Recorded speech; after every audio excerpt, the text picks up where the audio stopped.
7:30 saludamos al presidente de la Asamblea Nacional, Virgilio Saquicela. Presidente, gracias por acompañarnos. Buenos días. Hoy a las 2 de la tarde se decide si Guadalupe Llori regresa o no a la presidencia de la Asamblea. ¿Qué pasa si regresa? ¿Usted? Con la sombrita. Con la sombrita. Buen día, Milton. Un saludo al Ecuador entero. En efecto, hoy a las 2:30 de la tarde está convocada una audiencia dentro de una acción de protección deducida por la expresidenta, una segunda acción de protección. Así es. Sobre el mismo fondo del asunto, contra los mismos demandados, por la misma actora, persiguiendo el mismo objetivo, lo cual hace que la protesta bajo juramento de no haber presentado otra acción le ponga en ese entredicho al menos, y obviamente ya sobre otra acción ya no puede plantearse una nueva. Hoy día es un día decisivo. La justicia o está dirigida a algunos intereses, entre ellos de la judicatura, o está independiente. Hoy día la juez va a demostrar su imparcialidad. Esta cuestión jurídicamente es imposible de que pueda pasar. Políticamente, lastimosamente en este país, todo puede pasar. Aspiremos que por el bienestar de la institucionalidad del Ecuador, la sentencia sea adecuada. Y hoy día mismo se resuelva el tema en cuanto a la procedencia o improcedencia, como nosotros pediremos de esta acción. Y usted, como bien lo dice, la justicia ecuatoriana, con la justicia ecuatoriana todo puede pasar. Entonces, nada está dicho hasta que se dicte sentencia. Si la sentencia favorece a Llori, ¿usted se retira de la presidencia de la Asamblea o se arma la grande en respuesta judicial? Bueno, hay una resolución del Pleno de la Asamblea Nacional de hace 15 días donde dice que no se acatará ningún tipo de resolución que tenga que ver con decisiones del Pleno de la Asamblea Nacional por la intromisión de los poderes en los otros poderes del Estado, lo cual no puede permitirse. La institucionalidad está por encima. Sin embargo, será ya la instancia respectiva el día de hoy, la juez en el sector de Quitumbe, sí, donde resuelva esta acción de protección. Bueno, o sea, de entrada ustedes dicen que no van a acatar. Sí, esa es la resolución del Pleno. Sin embargo... O sea, si el Pleno resuelve no acatar disposiciones judiciales, no acatan más. A ver, tendría que haber un procedimiento. ¿Cuál es el procedimiento? Se dicta una sentencia, hay ampliaciones de aclaraciones, luego estará en firme, habrá recursos de apelación, hasta que esté definitivamente en firme, reitero, la sentencia. Podrán pedir una acción de incumplimiento, cuestiones por el estilo. No es tan matemático de que ya se sale la resolución y se resuelve el tema. Lo que nosotros demandamos como Asamblea Nacional es el respeto a la institucionalidad.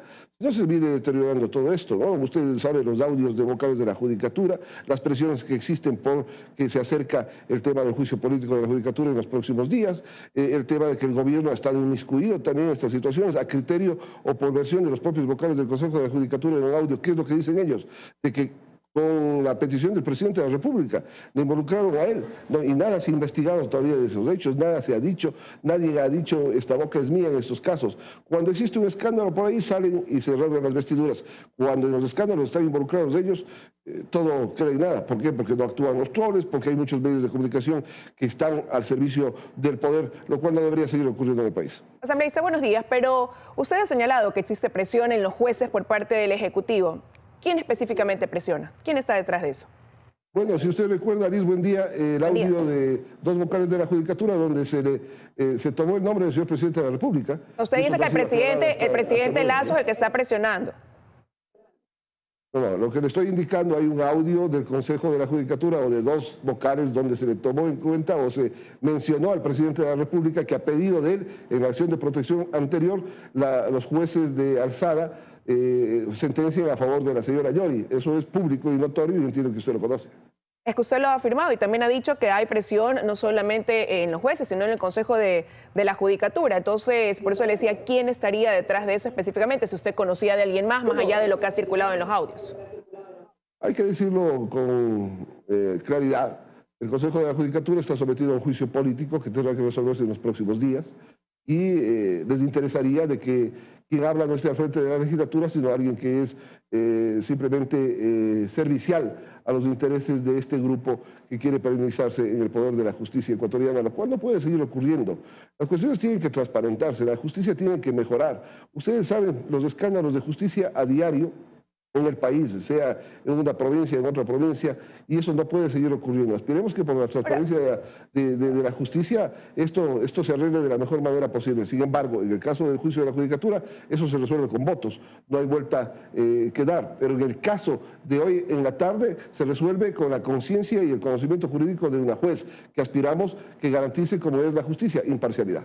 Habrá que ver qué pasa, ¿no? Ahora en la tarde en esa audiencia, pero en medio de esto, en lo que usted mismo ahora dice, hay presiones hacia la justicia por parte del Ejecutivo, según lo que se manifiesta en esos audios, con estas actuaciones contrapuestas que llevan más bien a crear este distanciamiento entre Ejecutivo y Legislativo. Usted envió una carta para reunirse mañana y dar paso a un diálogo, pero ¿cómo usted cree que va a recibir una respuesta positiva cuando se propuso sobre la mesa este diálogo y ustedes actuaron de manera contraria a lo que el Ejecutivo decía en torno al superintendente de bancos? Cuando tiempo atrás usted votó a favor de que se destituya al presidente Guillermo Lasso. ¿Usted cree que está el camino allanado para que ellos respondan sí a esa propuesta? Con ese antecedente. Revisemos primero la Constitución Política de la República. La independencia de poder está por encima de los intereses del Ejecutivo o del Legislativo y el pueblo ecuatoriano, obviamente. Aquí lo que se trata es de una invitación que se hizo ya hace casi un mes al Gobierno Nacional, que la contestó por disposición 21 del Presidente de la República, el señor Ministro de Gobierno, y que habría que sentarse en una mesa de diálogo para conversar. A quien le interesa el diálogo es al país. Y el país está por encima de todos. Pero el tema Sin embargo, si nos abstraemos un poco del país, ¿a quién le interesa el diálogo entre el Ejecutivo y el Legislativo? Sobre todo al Ejecutivo, porque ellos han presentado los proyectos de ley de inversiones, pretenden presentar laboral y algunas otras situaciones. Pero a ustedes también les interesa el diálogo. 100%, ¿no? Sí. Pero el tema es la credibilidad, presidente. El tema es lo que decía Liz. Ustedes convocan un diálogo y posesionan a un superintendente por el cual hay una medida cautelar vigente. Por eso le preguntaba hace un momento.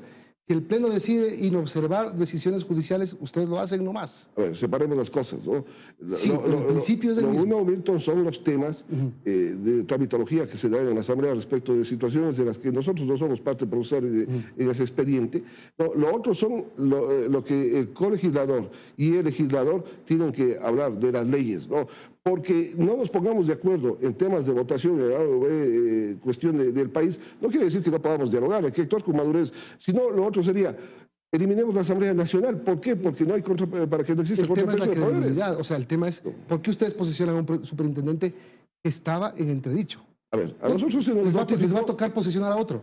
no, Les va a tocar pasar la vergüenza de recular y volver a posicionar no a creo que vamos a pasar ninguna vergüenza. dice que no? Nosotros hemos actuado en base a la resolución del Pleno, que había que acatarla, porque así dice la ley orgánica de la función legislativa y nosotros con conocimiento jurídico lo hacemos. Acá se nos notificó como una medida cautelar que fue cumplida, ¿no? Y luego, cuando ha habido una sentencia que no se nos notificó, que no se nos hizo conocer, simplemente actuó el Pleno y tomó una resolución. Ahora, lo otro es, si al gobierno no le gusta las resoluciones que toma el Pleno de la Asamblea Nacional, nosotros no podemos supeditarnos a ese no le gusta, pero no podemos dejar de lado el diálogo. Claro. Sin embargo, vuelvo a insistirle al país, al señor Presidente de la República, sobre los temas puntuales, ley de inversiones, ley laboral, sobre los vetos totales, sentémonos a dialogar. ¿Usted cómo puede o cómo quiere dialogar con un presidente por el cual usted votó que se vaya? No se trata de eso. Se votó dentro del marco de democracia y dentro del marco de la constitucionalidad. Figura constitucional. No es de que por capricho se ha votado en el país. Y el día de mañana, si existe una figura, como cuando se ha dicho desde No, el pero es Ejecutivo, la evidente que si muerte usted cruzada. vota por la destitución de Lasso es porque no quiere que Lasso esté en el poder. A ver, frente a las o no. circunstancias del momento, obviamente había que tomar una decisión. Ahora sí, está bien que Lasso esté de presidente. El presidente de la República no se le destituyó y por lo tanto sigue en funciones. Lo que se trata aquí es de no tomar los extremos en el país. O sea, si es que llamamos al diálogo, no vale el diálogo. Si no llamamos al diálogo, ¿en qué mismo estamos? O dialogamos o no dialogamos. Asambleísta. Nosotros estamos abiertos. El día de mañana hemos invitado a las 9:30 al Gobierno Nacional en la sala de expresidentes del Congreso, donde les esperaremos a las 9:30 con los delegados de todos los sectores políticos de la Asamblea Nacional y empecemos una hoja de ruta en ese tema. Si tenemos discrepancias de otros temas, las vamos a seguir teniendo. Eso no cabe duda. Lo contrario sería de que ya no existe el Poder Legislativo, sino el Ejecutivo simplemente gobierne. Pero estamos en estado de democracia y tiene que existir ese contrapeso de poderes. Pero, asambleísta, al país le resulta complicado entender, ¿no?, que usted se ponga en el papel de mediador en estas situaciones, porque primero lo hace y dice: yo me ofrezco que sea la Asamblea que sea el mediador para estos diálogos con los movimientos indígenas, pero días después voto a favor de la destitución, como le decía Milton. Ahora vuelve a tocar la puerta, pero días atrás el gobierno dice: no reconocemos a Raúl González como superintendente de bancos, y ustedes lo posicionan 1 o 2 días después. Entonces, eso de ahí abre realmente la puerta a un diálogo con la mano en el corazón. Si fuera lo contrario, usted aceptaría, usted iría. Yo no tengo problema. Por el país dialogamos donde sea. No se trata de que sea en la Asamblea, puede ser en el Palacio de Gobierno. En lo otro, no es así. No. Yo llamé y logré que se siente en la mesa de diálogo el movimiento indígena que estaba frente al paro y el Gobierno Nacional.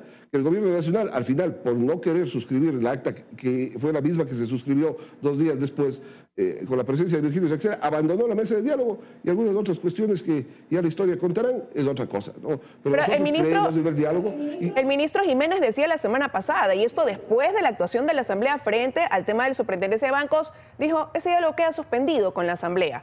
Sienten que no hay la confianza, que ya van directamente pues también a una mesa donde sabrán la respuesta, que seguirá siendo el no a todo lo que presenten. ¿Qué garantías pueden tener ellos para que realmente se optimice ese tiempo y se sienten a dialogar? Eso por un lado. ¿Y qué va a pasar si es que la respuesta es no? Si es que hoy ellos le dicen a usted, ¿sabe qué? No vamos. Bueno, el país será el testigo de que no se ha logrado llegar a este diálogo que es necesario, sin embargo no podrá cerrarse. Y también la agenda de la Asamblea Nacional no se trata solo con el coordinador, nosotros tenemos una agenda sumamente extensa que la estamos tratando, que la vamos a tratar el día de mañana en las sesiones del Pleno, el día jueves, en las comisiones. Existen muchos temas, en el tema laboral mismo existen proyectos que ya los empezamos en las comisiones, el tema de educación superior, que no solamente es el proyecto del gobierno, son 12 proyectos de legislativo que tienen que ser consensuados, que tienen que buscarse las mejores herramientas para el estudio superior del país, una serie de normativas que estamos tratando y que lo vamos a seguir tratando. Aspiramos, y digo, pues que el Ejecutivo esté el día de mañana y dialoguemos sobre lo que tenemos que dialogar, que son esas leyes. No, las discrepancias aparte, y si las seguimos teniendo, las llevaremos con la altura de vida. Les dice con la mano en el corazón, y yo tengo la mano en el corazón. Ahora, si mañana no van, ¿qué pasa? Lo que decía Liz. No ha pasado nada, seguimos nosotros trabajando. Pero ¿no es mejor presentar una hoja de ruta antes de sentarse a buscar vecinos? Bueno, esa hoja de ruta, por ejemplo, ley de inversiones. A ver, está establecida, Milton, con los jefes de bloque, entre ellos Juan Fernando Flores, y a pedido de Juan Fernando Flores, jefe de la bancada de gobierno, hablamos del primer tema. La hoja de ruta es la ley de inversiones. No, dejando de lado temas monetarios, llegando a buscar consensos de alguna manera, hay un inicio de ese diálogo ya, que mañana esa hoja de ruta debe ser sobre la ley de inversiones, los tiempos en los cuales puede resolverse este diálogo previo a la presentación por el Ejecutivo de un nuevo proyecto de ley de inversiones. Esa es la situación, pero la demostración de sentarnos en la mesa es lo fundamental para que el país esté consciente de que existe ese diálogo. Empiezan las inscripciones electorales para las elecciones del 2023. ¿Usted va a ser candidato a algo en su provincia?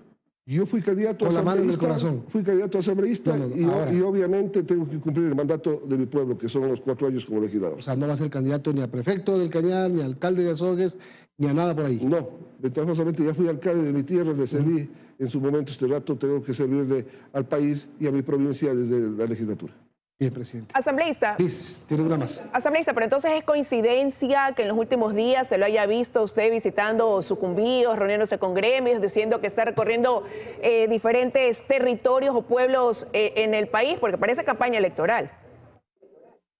Bueno, la Asamblea tiene que acercarse a la gente y la única manera es llegando y quien la representa con mayor propiedad. Me han acompañado varios legisladores, estuvimos en Celica, en el sur del país, Loja, en Machala, estuvimos en Catamayo, este último fin de semana estuvimos en Sucumbíos, en Lago Agrio, la invitación de un reconocimiento que me hacían los taxistas del país y aprovechamos para dialogar con las fuerzas vivas, conversar sobre sus ponencias. ¿Qué pide Sucumbíos? Aquí les saludamos, de que se arregle la vía desde Quito a Sucumbíos. Está 10 meses y el señor presidente de la República, que entiendo tiene toda la buena voluntad, dispuso al exministro de Obras Públicas y no se hace. Públicamente, Sucumbíos necesita, señor presidente de la República, el arreglo inmediato. Son 25 millones para los 10 kilómetros que están dañados y hacerse 3 horas y media a Lago Agrio y no las 8, 9 horas o 10 horas que hacen el bus de este rato. Señor presidente, más bien aprovecho para trasladar la inquietud de Sucumbíos. Igual de Catamayo, la entrega de la contraparte de las eólicas y obviamente la ley fronteriza que la estamos tratando en la Asamblea Nacional y en la cual tendremos que dialogar con el Ejecutivo, con usted, señor presidente, con los ministros, con quienes correspondan, para que esa ley sea funcional, que no es culpa suya, viene desde la firma del Tratado de Paz, me parece ya 24 años, y no se ha cumplido con la frontera. Aspiremos de que su gobierno, que tiene que seguir trabajando, lo haga de la mejor manera. Para eso estamos, para trasladar dentro del marco de fiscalización estas inquietudes, no para hacer escándalo, pero para pedirlo. Parece que sí está en campaña. Bueno, no podría estar en campaña. No, porque además no puede ser candidato a nada en Sucumbíos. Gracias, presidente. Gracias, buen día. Buen día.